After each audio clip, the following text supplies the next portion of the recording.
Bueno, buenas tardes, buenos días, dependiendo de la hora en que escuchen esta clase.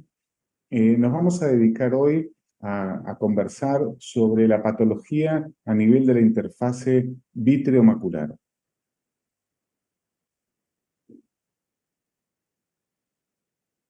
La interfase vítreo-macular es una estructura formada por la unión de la retina y el vítreo, a nivel, como su nombre lo dice, a nivel de la mácula. En ella se producen alteraciones estructurales, cambios moleculares, modificaciones bioquímicas y transiciones celulares.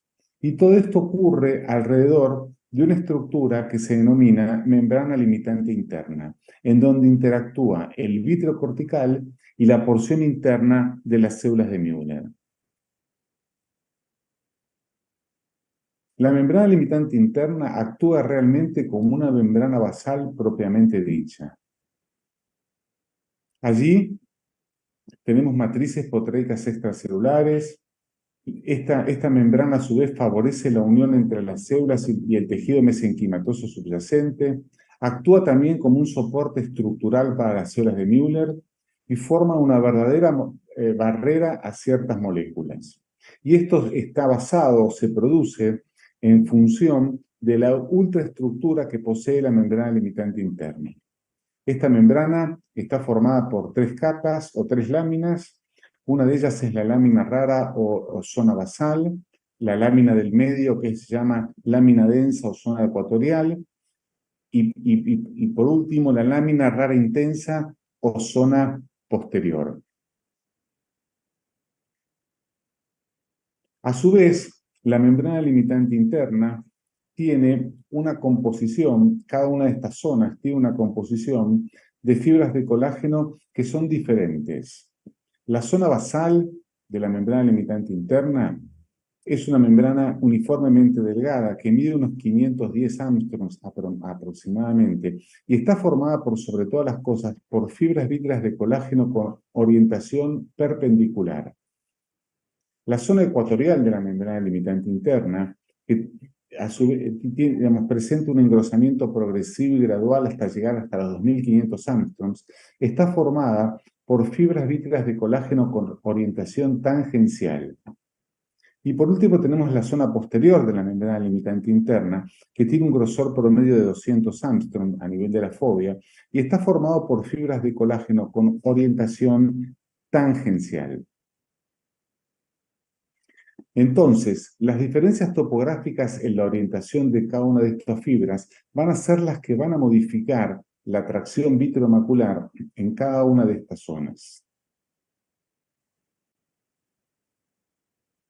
También debemos tener en cuenta que a nivel de la ultraestructura, la membrana limitante interna está formada por, sobre todas las cosas, por lamininas y por proteoglicanos, que le proveen a su vez una capacidad de adhesión a las estructuras subyacentes muy importante a través de uniones no covalentes. También la membrana limitante interna actúa como depósito para el VEGF. Los fragmentos angiogénicos del colágeno de la membrana basal desempeñan un papel secundario en la respuesta angiogénica. Y ya vamos a ver que tiene un cierto, diríamos, rol en la producción del edema macular diabético, la membrana limitante interna. Sabemos perfectamente que el vítreo, la hialoides posterior, está adherida a la membrana limitante interna. A causa de determinadas situaciones como la edad, traumatismos o incluso causas idiopáticas, este vítreo se va separando de la membrana limitante interna y tenemos distintas etapas a nivel del desprendimiento posterior del vítreo. Pero esta separación, ya que el vítreo está perfectamente adherido a la membrana limitante interna, a veces provoca alteraciones a nivel de la membrana limitante interna y estas alteraciones se traducen como a través de ciertas patologías.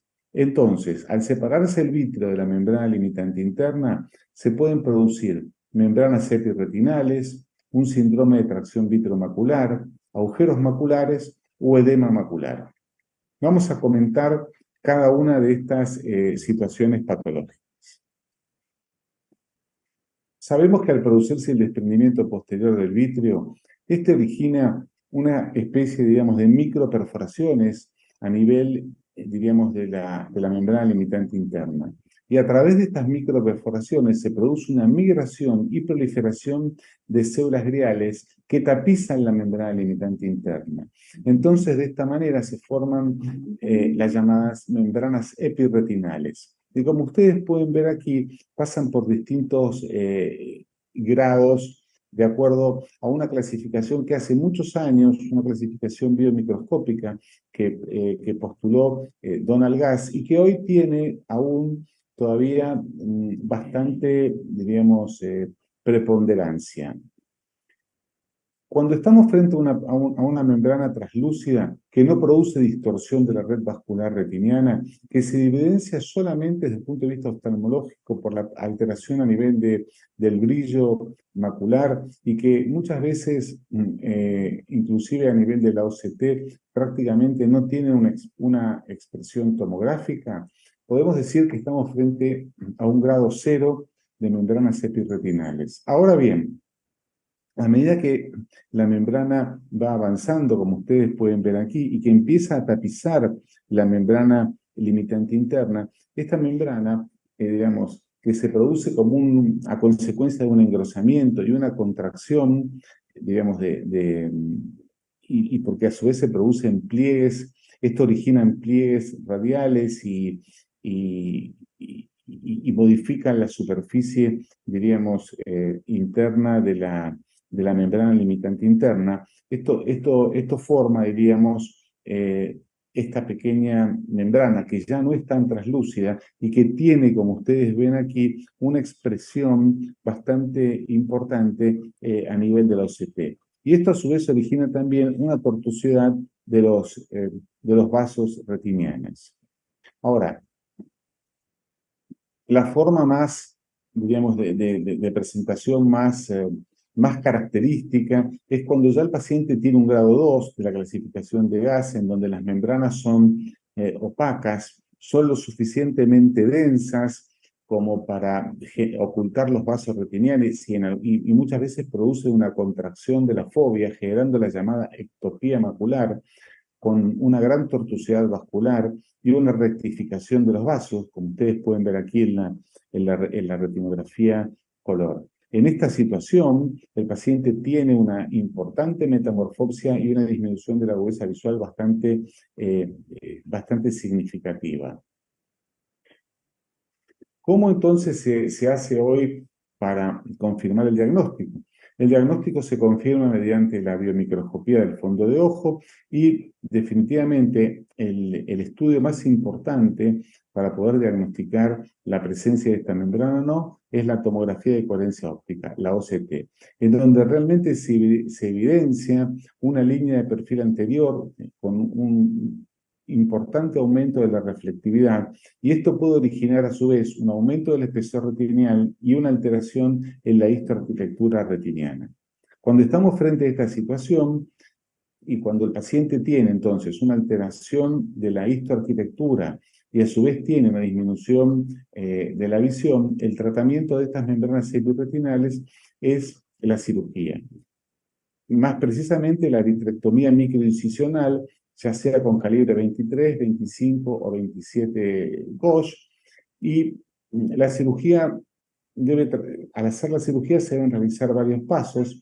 Se debe comenzar como primera medida con la extracción del vítreo central y periférico, luego extraer la hialoides posterior, luego se debe inyectar un colorante que en este caso es el Trypan Blue, que realmente colorea la membrana epirretinal con mucha facilidad y nos permite visualizarla y localizarla, y luego con pinzas especiales que se denominan ILM Peeling Forceps, vamos a extraer la membrana epirretinal. Está también en discusión si al momento de extraer la membrana epirretinal debemos quitar o no la membrana limitante interna, pero esto es un tema más puntual y específico para los cirujanos vitreoretinales. Una vez quitada entonces la membrana, se debe realizar un intercambio de fluido gaseoso y al finalizar, si es necesario, se cierran las esclerotomías.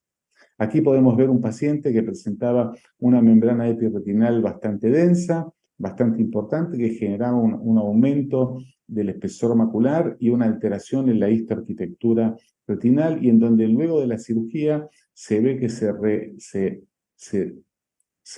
vuelve a obtener el contorno foveal normal y el paciente recupera. Esta es una patología que permite que el paciente, operado a tiempo, recupere bastante la agudeza visual.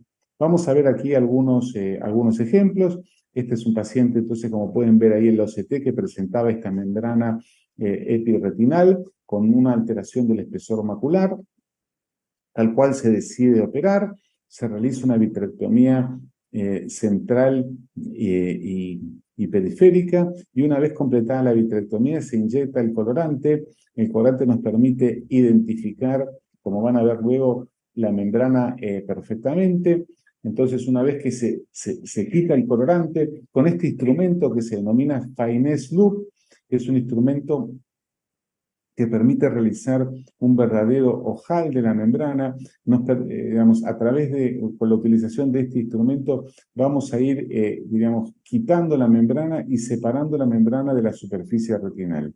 Aquí tenemos dos opciones: o con pinzas intravítreas, una vez que la membrana fue levantada, podemos quitarla y separarla en su totalidad, o como se puede ver aquí en este caso, estamos liberando la membrana directamente con este instrumento denominado Finesse Loop.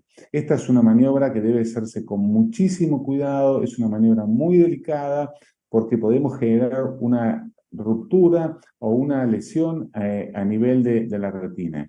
Entonces, este paso debe ser realizado en forma realmente muy cuidadosa. Y así es como ustedes ven cómo se libera entonces esta verdadera membrana que había crecido sobre la superficie de la fovea.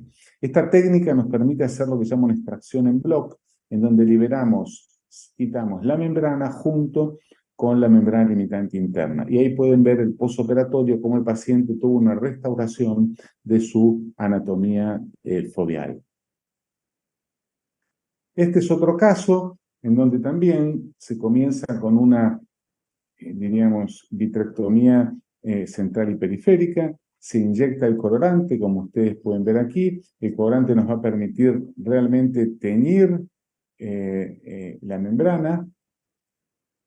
Una vez que se inyecta, se va quitando. Y fíjense, aquí estamos utilizando el Brilliant Blue, y el Brilliant Blue no tiñe la membrana. Fíjense que en esta parte no hay membrana, no está teñido, porque precisamente el colorante que tiñe la membrana es el Trypan Blue. Entonces, por eso estamos empezando a quitar la membrana limitante interna por fuera de esta membrana epiretinal. La estamos separando con el Finesse Loop para hacer lo que se llama una técnica en bloc. Esta técnica en bloc nos permite liberar, entonces, quitar la membrana limitante interna en conjunto con la membrana epiretinal. Y aquí también estamos utilizando, en vez de las pinzas intravítreas, estamos utilizando directamente la punta del vitrectomo. En este caso estamos haciendo una vitrectomía 25G, entonces con la misma punta estamos liberando la membrana. Maniobra también que debe ser realizada en forma muy cuidadosa para evitar lesionar la retina. Por otro lado, tenemos los agujeros maculares. Cuando se produce un desprendimiento posterior del vítreo, esta separación incompleta del vítreo perifoviolar puede originar una tracción vítrea, ya sea antero, posterior y tangencial, y esta tracción va al origen a que se produzca un verdadero agujero o solución de continuidad a nivel del centro de la fovea. De allí entonces que los agujeros maculares se definen como una solución de continuidad de más de 500 micrones de diámetro que toma todo el espesor de la retina y se ubica en el centro de la fovea. A veces este agujero puede estar rodeado por un pequeño halo amarillento grisáceo que se debe al acúmulo del fluido subretinal por debajo del espesor retinal. En otras situaciones también, el grosor perifoveal se encuentra aumentado porque se produce un ligero edema en los bordes del agujero macular. Cuando estamos frente a un paciente que presenta un agujero macular, lo que se debe realizar es una vitrectomía microincisional que nos permite extraer la hialoides posterior y liberar la tracción que origina a su vez la membrana limitante interna. Esto fue descrito hace mucho tiempo ya por dos autores que se denominaban Kelly y Wendell. Cuando ellos originalmente comenzaron a describir esta técnica, el cierre del agujero estaba en el orden del 58 al 60%. Pero después fue Klaus Eckart quien muchos años más tarde describió que la liberación, liberando la membrana limitante interna, la posibilidad de que se cierre el agujero era más o menos aproximadamente del 90%. De así hoy en día que el gold estándar para el tratamiento de estos agujeros es la vitrectomía microincisional con extracción de la hialoide posterior y la extracción de la membrana limitante interna.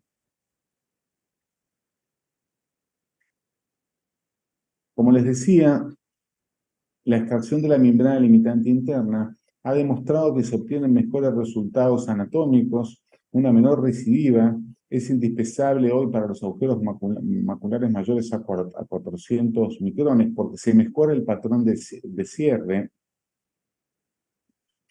y a su vez la posibilidad de recidivas es realmente mucho menor.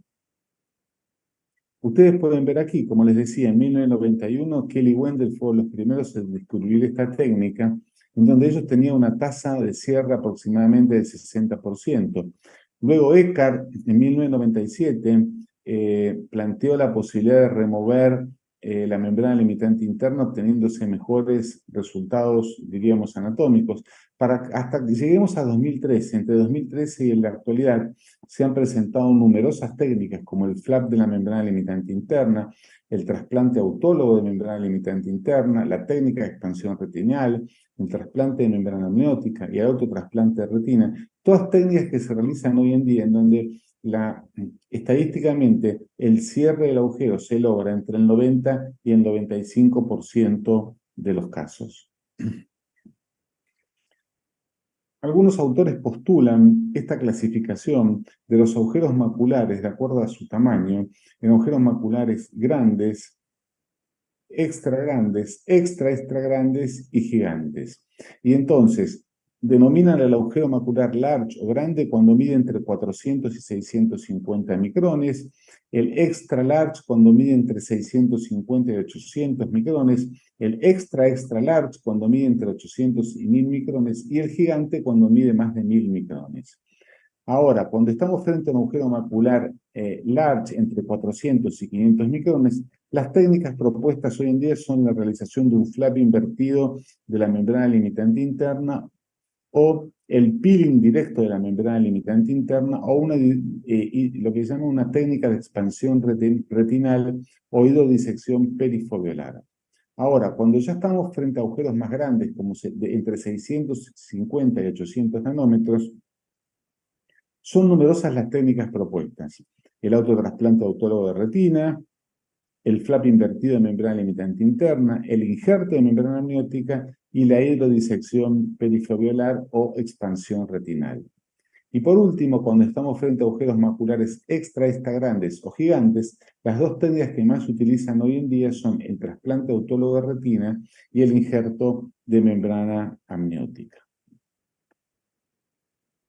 Vamos a ver entonces algunos ejemplos. Este era un paciente con un agujero macular, fíjense, de 710 micrones de diámetro. Se realiza también una vitrectomía central y periférica. Luego se inyecta el colorante. El colorante nos va a permitir teñir la membrana epiretinal, la membrana limitante interna. Y vamos a realizar un flap, lo que se denomina un flap invertido de membrana limitante interna sobre el agujero macular. Aquí estamos utilizando las pinzas, esta es la ILM forceps, que se van a apoyar sobre el agujero macular y van a permitir así una reproliferación celular y favorecer el cierre del agujero. Esto es lo que se denomina entonces la técnica de flap invertido. Al finalizar el procedimiento se realiza un intercambio fluido gaseoso.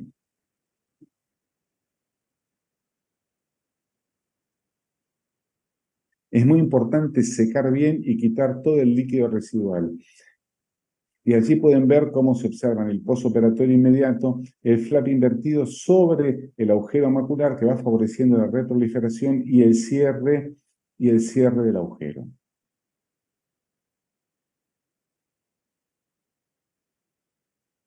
Allí pueden ver entonces también en el pre y en el postoperatorio cómo realmente se cierra el agujero luego de realizar esta técnica.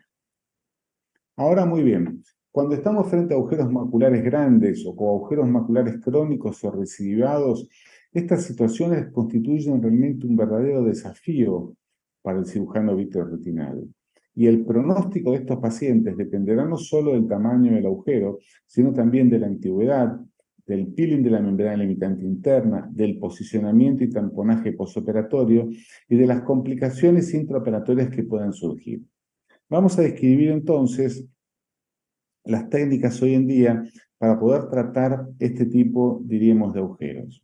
Como ustedes pueden ver, son realmente muchísimas. Hay más de 12 procedimientos descritos en la actualidad para tratar esta patología. No todos ellos se utilizan con frecuencia. Nosotros, en lo personal, utilizamos estas técnicas que son las que voy a demostrar ahora, que uno de ellos es el injerto autólogo de membrana limitante interna. También se hace una vitrectomía central y periférica, se inyecta azul brillante no solo para chequear que no exista membrana limitante interna residual en los bordes del agujero, sino también para teñir la membrana limitante interna y poder así encontrar un flap. Fíjense que el paciente ya había sido operado y no tiene membrana limitante interna alrededor del agujero macular. Lo que estamos haciendo en este caso es tallando, disecando y tallando un nuevo flap de membrana limitante interna. Lo hacemos con este aparatito que se denomina Finesse Loop, como les decía. Una vez que se realizó el tallado, preferimos inyectar perfluorocarbono líquido que nos permite estabilizar el flap y entonces bajo perfluorocarbono líquido con las pinzas, con la ILM Forceps, terminamos de separar el flap del resto de la membrana limitante interna, como ustedes pueden ver allí, y lo llevamos por debajo del perfluoro y lo posicionamos en el agujero macular. Y luego hacemos una técnica de intercambio fluido gaseoso. Y ahí pueden ver ustedes los resultados en el postoperatorio inmediato. La otra técnica que utilizamos es la llamada técnica de expansión retinal. Como ocurre lo mismo también, hacemos una vitrectomía central y periférica, inyectamos azul brillante para ver la membrana limitante interna, chequeamos que no haya membrana limitante interna residual alrededor del agujero macular. Aquí estamos completando la vitrectomía y como ustedes van a ver aquí se observa perfectamente que el paciente tenía algún resto de membrana limitante interna alrededor del agujero, por lo tanto se procede a hacer una nueva limitorrexis, o sea, una nueva extracción de la membrana limitante interna mucho más amplia alrededor del agujero. Ahí se observa perfectamente cómo se quita la membrana, y una vez que se quitó la membrana, colocamos una burbuja de perfluorocarbono y utilizando unas cánulas especiales de 38G, vamos a inyectar solución salina balanceada en el espacio subretinal. Fíjense ustedes ahí cómo se hace.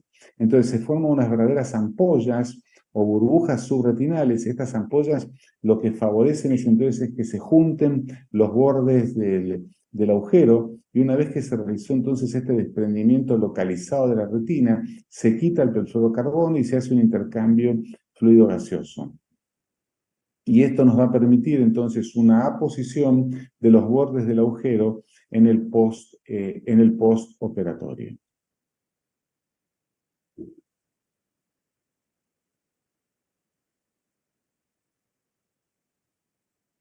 Y ahí van a ver los resultados postoperatorios, cómo realmente se favorece el cierre del agujero.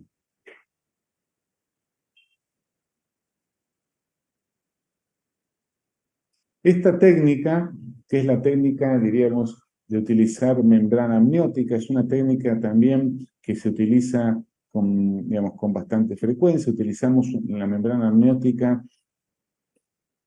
que nos provee aquí en la Argentina el Hospital Garrahan. A través de un punch de dermatología se corta, como ustedes pueden ver aquí, se corta un verdadero flap de membrana amniótica. Entonces se realiza una vitrectomía de la misma manera, central y periférica, se inyecta el colorante. Fíjense que el paciente ya había sido vitrectomizado y existe una ausencia de membrana de limitante interna alrededor de los bordes del agujero. Con esta microespátula vamos luego a separar levemente los bordes del agujero con muchísimo cuidado para luego colocar, hacer un intercambio fluido gaseoso y colocar este parche de membrana amniótica a través de un trocar no valvulado sobre la superficie del agujero y luego invaginamos los bordes de la membrana por debajo, imaginamos invaginamos la membrana por debajo de los bordes del agujero y completamos la cirugía con un intercambio fluido gaseoso. Y ahí pueden ver los resultados con la membrana posicionada y cómo se produce una reproliferación del agujero y un cierre del agujero.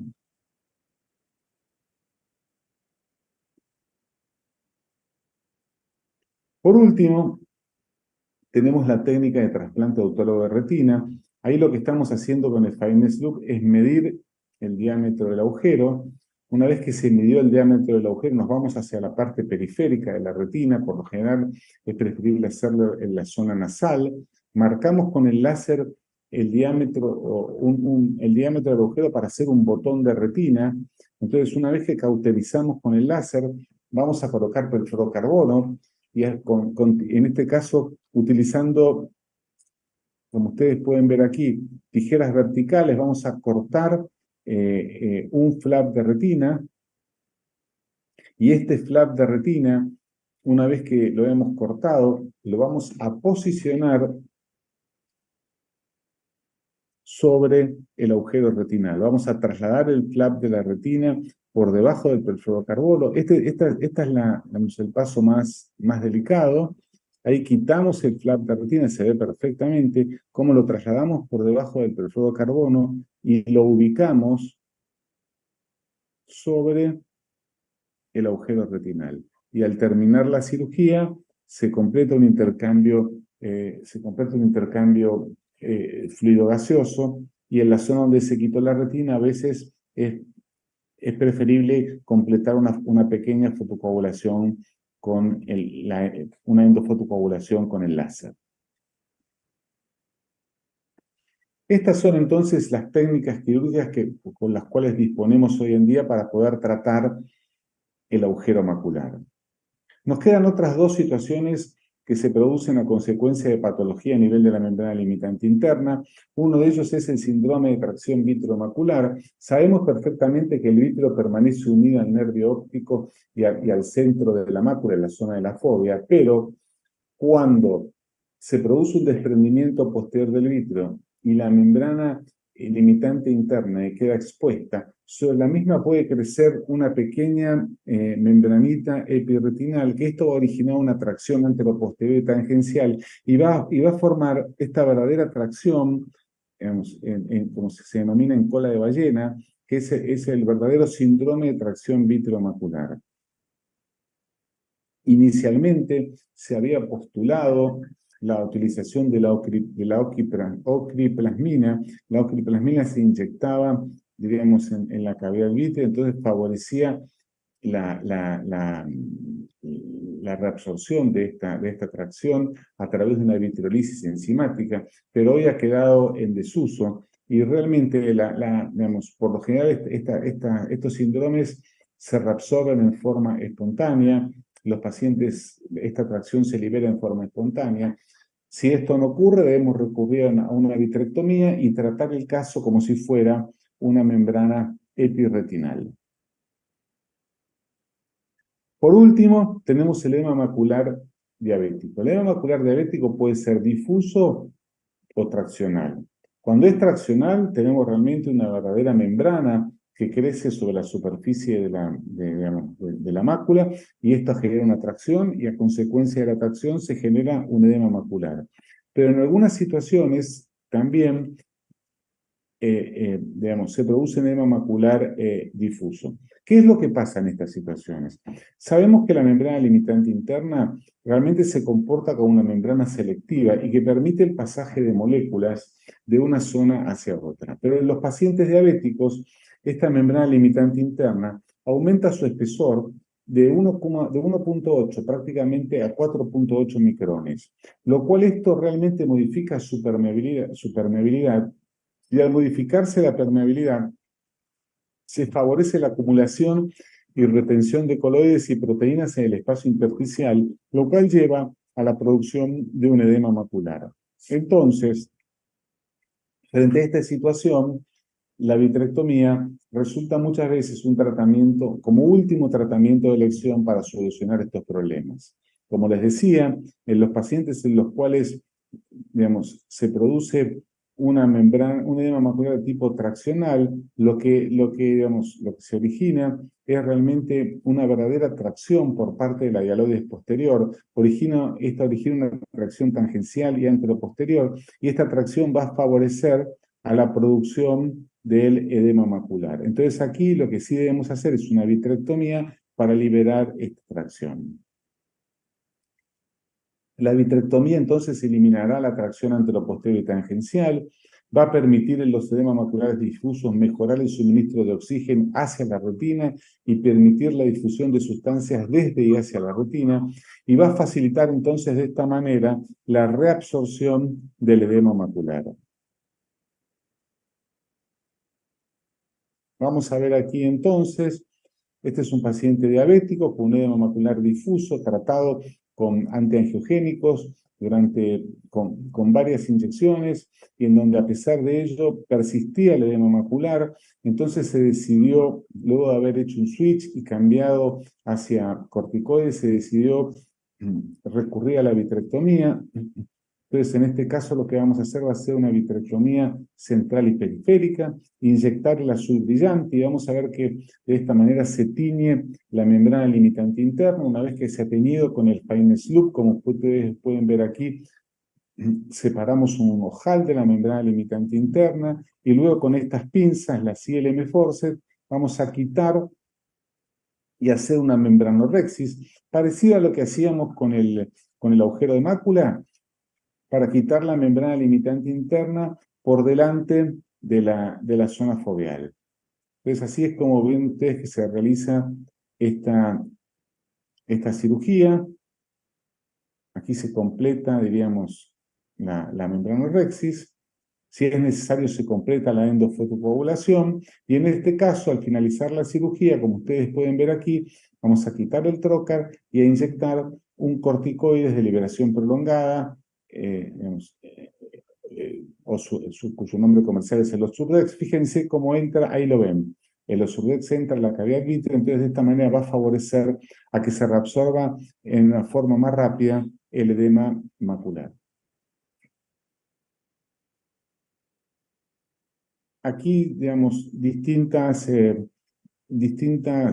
resultados con respecto a la vitrectomía en el edema macular diabético, en donde fíjense que en la mayoría de los casos tenemos una mejoría anatómica que se observa perfectamente con el OCT y desgraciadamente la mejoría funcional por ahí no es tan significativa porque muchas veces la vitrectomía también se realiza en forma tardía y se espera a último momento para realizar la vitrectomía, en donde las células digamos, de la neurorutina ya se encuentran bastante alteradas. En conclusión, entonces, es muy importante que ustedes reconozcan que las principales patologías a causa, digamos, de alteraciones a nivel de la membrana limitante interna son las membranas epiretinales, los agujeros maculares, el síndrome de tracción vitreomacular y el edema macular diabético. ¿Y cuál es el tratamiento quirúrgico para cada una de estas selecciones? Que por lo general se basa en realizar una vitrectomía microincisional con extracción y liberación de la membrana limitante interna. Muchas gracias.